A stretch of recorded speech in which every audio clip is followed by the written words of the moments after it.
Bismillahirrahmanirrahim. Baik Bapak Ibu, kita lanjut lagi ke sesi yang keempat. Eh, jadi di sesi yang keempat ini kita akan bahas terkait dengan bagaimana sih kegiatan usaha yang dilakukan oleh koperasi simpan pinjam dan pembiayaan syariah atau unit simpan pinjam dan pembiayaan syariah di koperasi gitu kan. Jadi ada unit, ada induk seperti itu. Misal contoh, kalau dia koperasinya konsumen, maka dia punya unit simpan pinjam. Tapi kalau dia induknya KSPPS, ya dia udah KSPPS seperti itu. Nah, untuk membahasakannya kita sebut saja koperasi syariah, Bapak Ibu ya.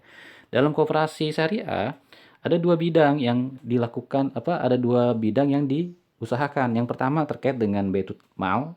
Ini adalah terkait dengan aktivitas-aktivitas sosial, menghimpun dana sosial, kemudian menyalurkannya.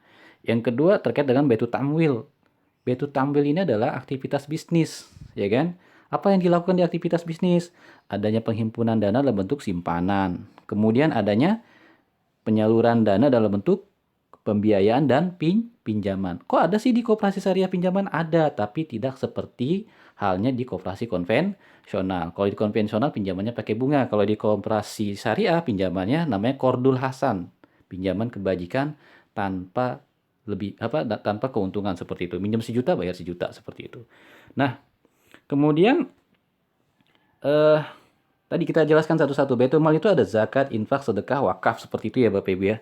Zakat itu kan syarat ketentuan berlaku ya kan. Kalau sudah haul, kalau sudah nisab ya kan. Lebih karakteristiknya lebih lebih detail, lebih sempit seperti itu. Kemudian infak ya kan. Harta atau non harta yang dikeluarkan oleh seseorang atau badan usaha di luar zakat yang tentunya seperti itu. Kemudian ada sodako, ada wakaf. Saya nggak akan bahas ini di sini secara panjang lebar ya. Nanti kita akan bahas di sesi fikihnya.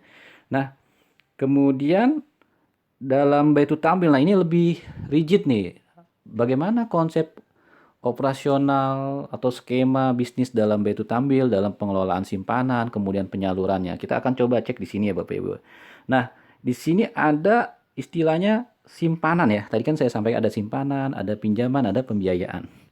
Nah, simpanan itu banyak jenis-jenisnya di koperasi syariah itu, ya kan? Ada yang konsepnya titipan Bapak Ibu. Akadnya titipan, bahasa Arabnya wadiah. Ada simpanan yang konsepnya bagi hasil, simpanan berjangka.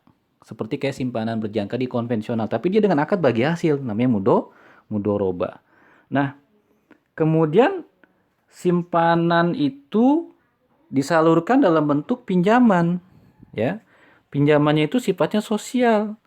Ada ini namanya Qardul Hasan. Kebanyakan sumber dari Qardul Hasan itu sumbernya dari dana-dana sosial Bapak Ibu. Kenapa? Karena minjem 1 juta ya bayar 1 juta, nggak ada kelebihan. Kalau nggak ada kelebihan berarti koperasi nggak punya keuntungan untuk memutar. Enggak, makanya sumber-sumber dananya berasal dari dana sosial biasanya seperti itu. Kemudian yang eh, ada Qardul Hasan, ya, ada Al-Qard seperti itu. Nah, pinjaman kebajikan koperasi ini biasanya dari koperasi dan dana-dana infak seperti itu ya. Kalau yang ini dari zakat, infak, sedekah dan hasil wakaf. Jadi beda ya, beda ada Qard, ada Qardul Hasan seperti itu. Nah, kemudian ada konsepnya pembiayaan. Ya, tadi simpanan, ada pinjaman, ada pembiayaan. Nah, apa sih yang membedakan antara pinjaman dengan pembiayaan? Kalau pinjaman itu mirip seperti konsepnya di koperasi konven. Tapi kalau koperasi konven pakai pakai apa? Pakai bunga. Kalau di syariah, ya udah minjem 1 juta bayar 1 juta. Karena nggak ada, karena dalam dalam konsep syariah itu kulu kordin jaro naf'an fahuwa riba. Setiap pinjaman yang mendatangkan manfaat atau keuntungan disebut riba. Maka koperasi syariah ketika memberikan pinjaman jangan mendapatkan manfaat. Nah, kemudian ada pembiayaan. Pembiayaan itu apa sih? Pembiayaan itu di luar si pinjaman. Pembiayaan itu ibaratnya apa? Kita memberikan fasilitas pembayaran kepada bisnis anggota. Fasilitas pembayaran nih, mohon maaf, jangan sampai salah paham ya. Fasilitas pembayaran, bukan ngasih pinjaman seperti itu. Apa sih fasilitas pembayaran itu? Dengan akad apa aja? Banyak nih akadnya nih, ya kan? Oh, nanti kita akan bahas mungkin ada beberapa tadi. Saya akan bahas secara umum. Yang pertama akadnya dengan cara akad mudoroba, ya kan?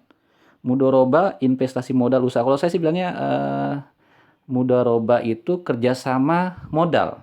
Jadi yang satu punya modal, yang satu punya keahlian. Siapa yang punya modal? Ya koperasi. Siapa yang punya keahlian? Anggota. Nih saya lagi ada catering, saya butuh modal. Nah, yang kedua namanya musyarakah. Musyarakah sama-sama punya modal.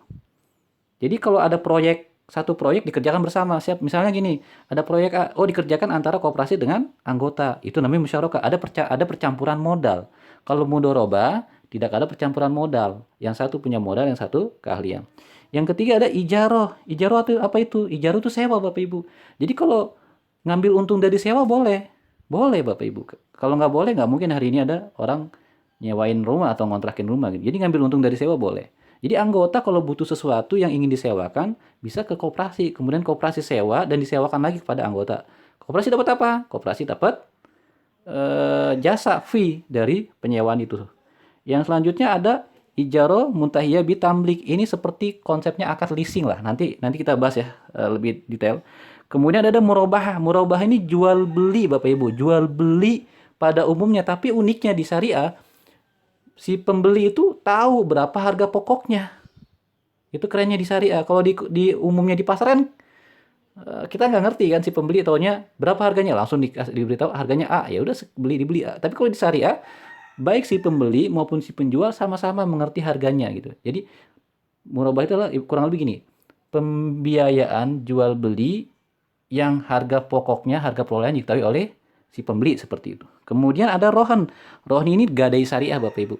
Jadi di koperasi syariah boleh menggunakan akad rohan. Ya kan, akad rohan. Nanti kita bahas dah rohan itu, gadai itu seperti apa. Kemudian ada akad salam. Ini jual beli pesanan lah. Ada akad istisna sama jual beli pesanan. Ini hanya term pembayaran aja yang berbeda. Kemudian ada wakalah. Wakalah ini kuasa, akad kuasa. Nanti ada hawalah, ya kan, pengalihan utang. Nanti kita akan bahas ya. Di fikihnya hari ini saya akan bahas secara umum aja. Kemudian ada akad kafalah. Kafalah itu penjaminan seperti itu Bapak Ibu. Jadi kalau Bapak Ibu ngambil uang di ATM, misalnya ada bank syariah, kemudian kita ngambil uang di bank di ATM, itu ada akadnya macam-macam. Ada akad mengandung akad wakalah dan mengandung akad kafalah juga. Ada akad lain, ya. Jadi ada akad ada akad ada akad lain yang sesuai dengan fatwa syariah. Nanti saya akan share link fatwa-fatwa syariah DSN, Dewan Syariah Nasional MUI, ke grup ya Bapak Ibu. Jadi Bapak Ibu bisa baca juga ada fatwa, ada apa aja fatwa yang hari ini dikeluarkan oleh Dewan Pengawas Syariah, Dewan Syariah Nasional, Dewan Pengawas Syariah Majelis Ulama Indonesia. Baik Bapak Ibu, demikian sesi kita yang keempat. Terima kasih.